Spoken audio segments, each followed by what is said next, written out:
Okay, let's continue going on to Genesis chapter 18. Let's go. Okay, so we can go to our paragraph titles and begin reading. Verse 1, 3 men appeared to Abraham. Verse 9, your wife shall have a son. Verse 16, I go to see Sodom and Gomorrah. So we look at these three and we're like, okay, men appear. That's when God's promising to Abraham that he'll give him a son. And then the next one is Sodom and Gomorrah, which appear to be a totally different thing. So even though it may be similar or close in the storyline, let's go to the text and just figure out what's actually happening there. So we read verse 18, and the Lord appeared to him by the oaks of Mamre, as he sat at the door of his tent in the heat of the day. Again, another element of time. So we go on, he meets, and Abraham is there, and they say to him, where is Sarah your wife? She's in the tent. I'll surely return to you at this time next year, and Sarah your wife will have a son. So she laughs. And then 16, then the men set out from there, and they looked down towards Sodom. And Abraham went with them and to set them on their way. And the Lord said, shall I hide from Abraham what I'm about to do? So this is going to be, it's in a similar story. The timeline is in the same thing. But there's a shift from up here, it's the promise of a son and Sarah's response. And that's from God appearing to Abraham. Now God is going to move on from Abraham, and something totally different, unrelated to his son, and that promise is going to happen. So I would like to make a shift and draw a line here at 16 and say that's going to be a different story with a different main idea. So I go to my charts and I put these two together.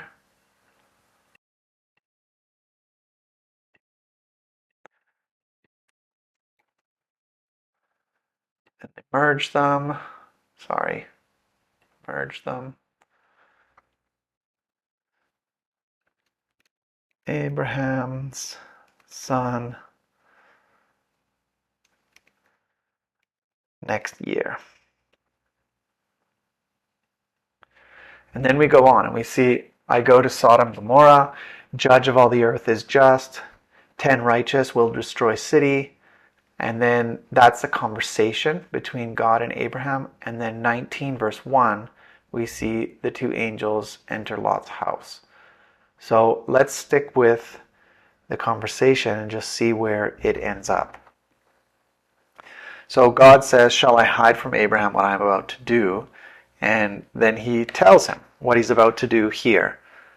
Sodom and Gomorrah is, the outcry against Sodom and Gomorrah is great, and their sin is very grave. I will go down to see them. So he's talking, and then Abraham begins to intercede for them, mostly for Lot, but he begins to intercede, and he's talking about the righteousness of God as a judge. Does God judge the wicked the same as the righteous? And he's going back and forth. What if there's 50, 40, all the way down to 10?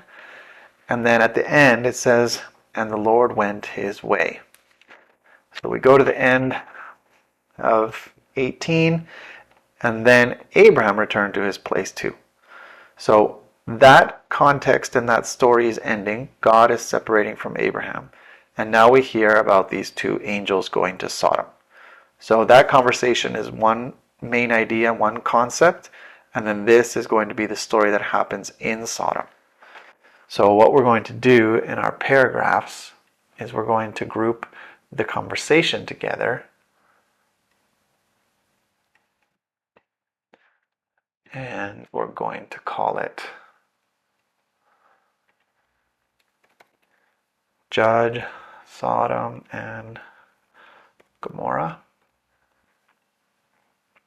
And then chapter 19, we see two angels entered Lot's house. Men of Sodom with blindness, the Lord sent us to destroy. Lord being merciful, escape. Lord overthrew cities. And then Abraham looked towards Sodom and Gomorrah. God remembered Abraham, Lot out. And then we have the firstborn laying with Lot and the younger laying with Lot. So I think it would end at 29 being the conclusion. Let's go there. So we see the two angels come. Before they lay down, the men of Sodom show up. Then down here, the men said to Lot, "Have you anyone else here?" And they stay the night. Then it's as morning dawned, the angels are now saying to Lot, "Okay, get up. It's time to go." So again, this is all connected to their visitation. We go down. He says to Lot, you can go and escape to Zoar, which is what it's called here at the end because it's a tiny city. And then 23, the sun had risen on the earth when Lot came to Zoar. Then the Lord rained on Sodom and Gomorrah sulfur and fire from the Lord out of heaven. So again, we see that this is a conclusion of the Sodom and Gomorrah thing. And then verse 27, we see that Abraham went early in the morning to the place where he had stood before the Lord. And he looks down and he sees, and 29 is like the concluding statement here for this story. So it was that when God destroyed the cities of the valley, God remembered Abraham and sent Lot out of the midst of the overthrow, when he overthrew the cities in which Lot had lived. Then in verse 30 we have, now Lot went up to Zoar and lived in the hills with his two daughters. And then we hear about them sleeping with their father. So this is really, the story is 19 verse 1 when the angels show up, all the way to Lot being rescued and survives the overthrow in 29. So that's all one story. We can see that it answers the question that happened back in 18, where Abraham is asking, shall not the judge of all the earth do what is just? Are you going to destroy Sodom, even if there's a righteous person, which in Abraham's mind is Lot? Then we go to 19 and we see what God does. And yes, he does destroy because he judges sin, but he also shows mercy and saves Lot. So it's really the story of the answers to Abraham's questions.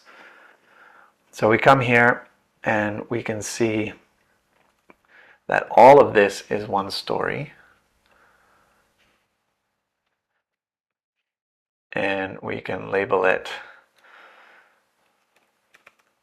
Sodom and Gomorrah destroyed, Lot saved.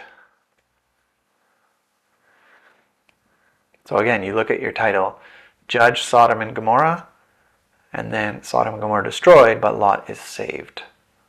Then we have this one story, which is the firstborn laying with Lot, the younger lay with Lot, and then we're back to Abimelech and Sarah, totally different family. So we can group these two together.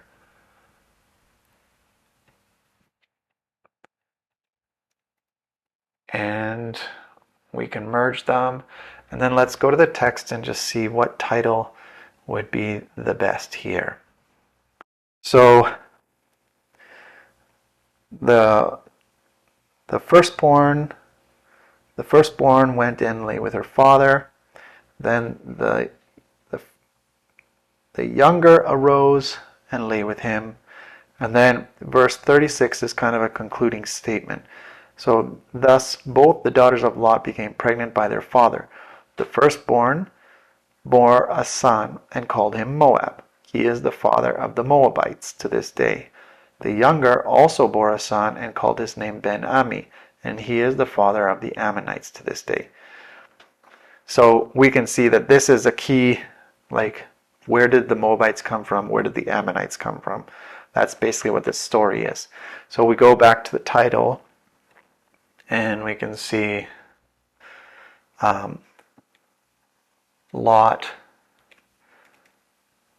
father of Moabites and Ammonites.